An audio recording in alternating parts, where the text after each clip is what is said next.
Bonjour auditeurs et auditrices de Radio Taïwan International, ici Clément Tricot. Vous écoutez un nouvel épisode de l'émission La Ville en pratique. C'est l'heure d'une petite revue de presse et dans l'actualité sur la ville, l'architecture et l'urbanisme. Comme à chaque fois, il y a eu beaucoup de choses, on a dû faire un tri.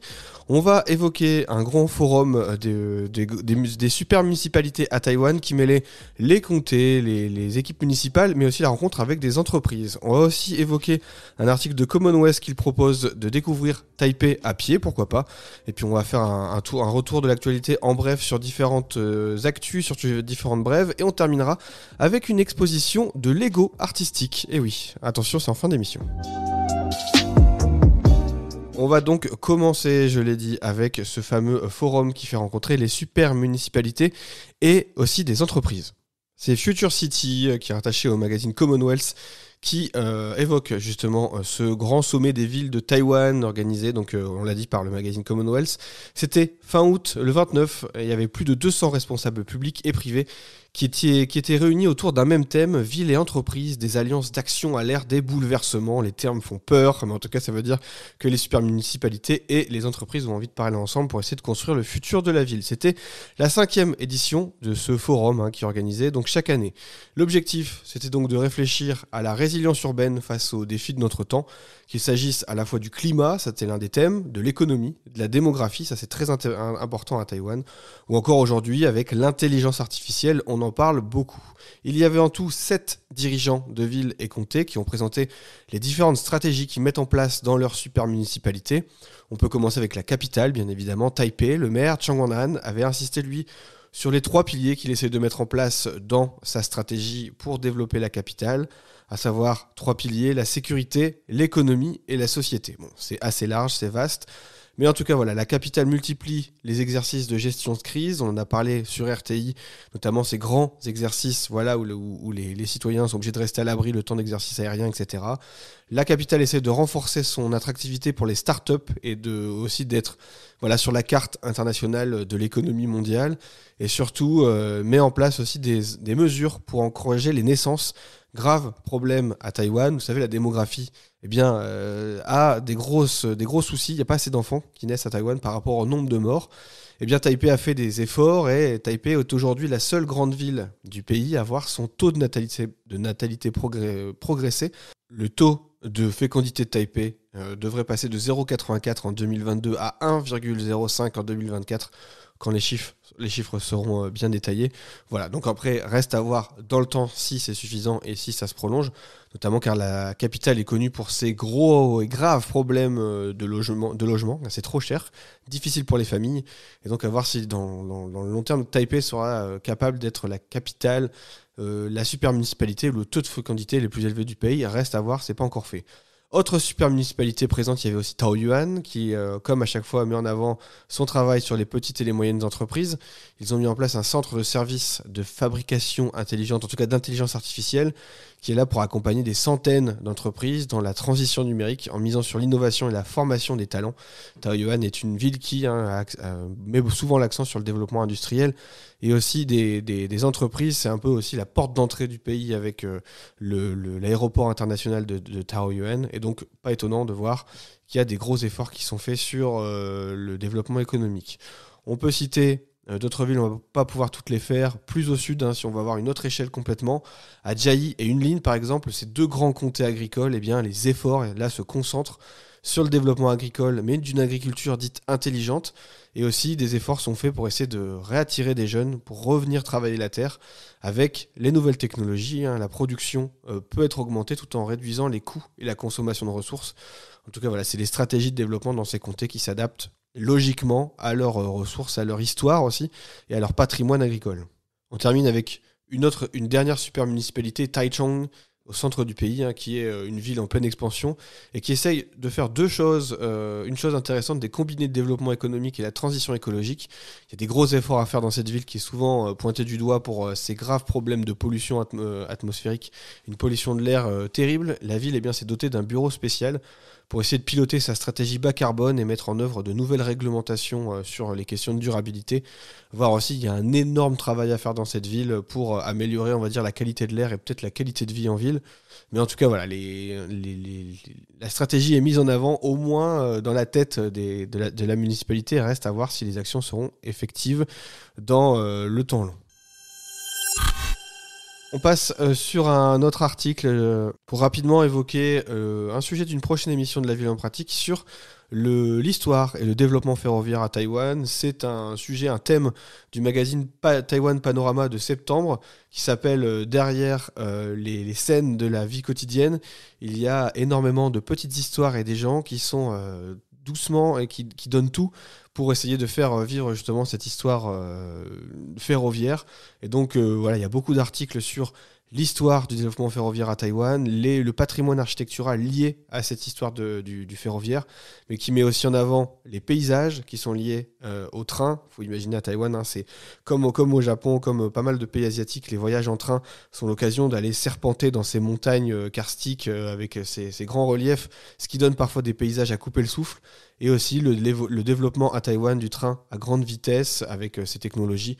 On aura l'occasion d'y revenir dans une prochaine émission, c'est un petit tease.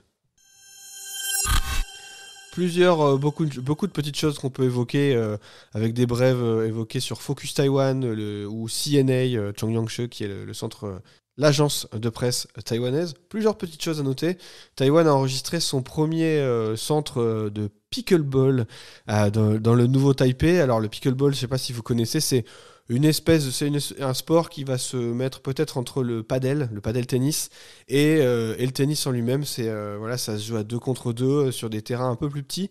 Et donc c'est un sport de raquette qui est très à la mode en Europe, mais donc aussi qui apparemment perce à Taïwan. Autre chose qu'on peut évoquer, une nouvelle plutôt encourageante, le nombre de décès dus aux accidents de la route à Taïwan a baissé de 4,7 points au premier semestre 2025. Taïwan a enregistré, ce que explique Focus Taiwan, 1368 décès dus à des accidents de la route dans les 30 jours suivant un accident au cours du premier semestre 2025. Ça fait une baisse de 4,7% par rapport à l'année précédente et de 10,8% par rapport à 2023. C'est ce qu'a déclaré le ministère des Transports à Taïwan. C'est encourageant car on l'a beaucoup évoqué dans l'émission. La sécurité routière, notamment les accidents de la route, mais aussi les accidents de piétons, qui impliquent des piétons, sont un sujet qui revient souvent dans la bouche d'associations de défense et d'assistance de victimes, et aussi dans les milieux urbanistiques et architecturaux, qui revient sur la sécurité à Taïwan est souvent pointée du doigt, donc c'est plutôt encourageant de voir que ça baisse. Plusieurs choses à évoquer, peut-être aussi que ça devient une prise de conscience nationale, peut-être que ça joue un petit peu sur les automobilistes, mais aussi sur des projets d'amende qui augmentent, souvent en réaction à des graves incidents. Récemment, le gouvernement taïwanais a eu tendance à essayer d'augmenter le prix des amendes en cas d'accident grave ou d'accident mortel. Ça joue peut-être un petit peu sur le mental des automobilistes qui font peut-être un petit peu plus attention. Et puis, dans le nord de Taïwan, on peut évoquer aussi des grands travaux qui sont en cours, notamment le pont Dajiang dans le nouveau Taipei, qui est en train de se terminer. Les dernières pièces, les dernières tabliers du pont sont en train d'être posés. Ce pont va ouvrir dans les prochains mois. Et donc c'est un peu un événement, ce pont colossal qui est en train d'ouvrir, c'est un événement dont on aura l'occasion forcément de parler. Et puis, autre événement, mais là à Taipei, on parlait de la sécurité routière. Il y a le rond-point, c'est un lieu mythique, un point névralgique aussi des transports routiers à Taipei, c'est le rond-point de Gongguan, qui va être complètement transformé. On l'a évoqué dans une émission précédente sur la ville en pratique. Il y a des protestations de plusieurs personnes qui veulent le conserver comme ça, comme une espèce de patrimoine, mais aussi comme quelque chose qui fonctionnait déjà. Eh bien, la municipalité a tout de même décidé de le transformer. C'est un rond-point qui existe depuis les années 60, 76 si je ne me trompe pas, en tout cas c'est ce que précise l'article de Focus Taiwan, et donc il va y avoir un gros changement, et donc à voir si les transformations qui seront promues sur ce rond-point, où se regroupent 1, 2, 3, 4, 5, 6 voies différentes avec une voie supérieure qui le surplombe, est-ce que à l'avenir la sécurité routière sera un peu plus assurée sur ce point, reste à voir. On évoque rapidement un article aussi du magazine Commonwealth. On a parlé de ça, ils organisaient ce forum des villes. Mais là, c'est un article qui propose de découvrir la capitale à pied. Pourquoi pas, justement, on parlait de voitures, de trains, mais en tout cas, découvrir la ville à pied, c'est toujours une expérience qui va permettre de voir la ville sous un temps beaucoup plus lent et d'observer un peu plus l'urbanisme, la nature et les différentes cultures.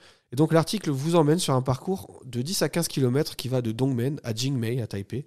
Et donc c'est une belle balade dans la capitale et avec une description de plusieurs lieux. Dans l'article, vous avez des images, on part du parc central, le parc de Da'an, qui est un parc forestier qui est iconique à Taïwan. C'est le parc central dans lequel on vient se relaxer et essayer de fuir un petit peu des fois cette ambiance et cette énergie qu'il y a à Taipei. L'article vous emmène sur le campus de l'Université nationale de Taïwan. Puis l'article vous emmène dans les hauteurs de Taipei en suivant plusieurs cours d'eau aussi jusqu'au marché nocturne de Jingmei. On retrouve des spécialités locales, des brochettes, etc. Vous savez, c'est marché de nuit. Donc voilà, une proposition de balade qui permet de découvrir Taipei. C'est assez intéressant. Et pourquoi pas, si vous êtes dans le coin, d'aller faire un tour et d'essayer de suivre exactement le même parcours. Pour terminer, je voudrais évoquer une exposition assez amusante qui a eu lieu et qui se termine ce mardi et demain, mercredi 24 septembre. L'exposition en elle-même a même terminé le 21 septembre. C'est Olafur Eliasson qui était à Taipei, qui faisait une exposition qui s'appelle Voyage de curiosité. En gros, le principe est simple, il amène des Lego, vous savez, ces petites briques qui permettent de construire à peu près tout et n'importe quoi en fonction de votre imagination. Les seules limites, c'est l'imagination que vous avez. Eh bien, ça permet de... Là, ce sont des briques blanches où les participants étaient invités à contribuer à un processus collectif de création pour construire des architectures, construire un peu tout et n'importe quoi, pourquoi pas imaginer des villes. Et donc, c'est assez amusant, c'était ouvert un peu à tous, notamment aux enfants de 4 à 12 ans, accompagnés d'adultes aussi. Et donc, l'idée, c'était d'aller voir, de construire des choses. C'est assez amusant parce que ça permet de voir un petit peu la créativité qu'il y a dans la tête des gens et aussi comment on peut envisager l'architecture à partir de ces blocs de construction qui est bien évidemment tout de même limite un petit peu l'architecture. Les bâtiments ne sont pas faits que de briques qui s'empilent les unes avec les autres. C'est beaucoup plus complexe que ça, je pense que vous le savez. Mais en tout cas, voilà, ce qui se passe en ce moment, le 23 et le 24, c'est d'inviter des gens à venir déconstruire toute cette exposition. C'est assez amusant, ce côté éphémère. Ça permet aussi d'aller s'amuser. Donc si vous êtes dans le coin du musée des Beaux-Arts de Taipei, je vous invite à aller déconstruire cette exposition en Lego. Je suis sûr que vous allez vous amuser. En tout cas, nous arrivons au terme de cette émission La Ville en Pratique. C'était Clément Tricot. Moi, je vous donne rendez-vous bientôt pour d'autres émissions. Et bien entendu, rendez-vous sur la page pour vous abonner au podcast. Hop, allez, on va sur RTI. Et moi, je vous donne rendez-vous bientôt pour d'autres émissions. Portez-vous bien.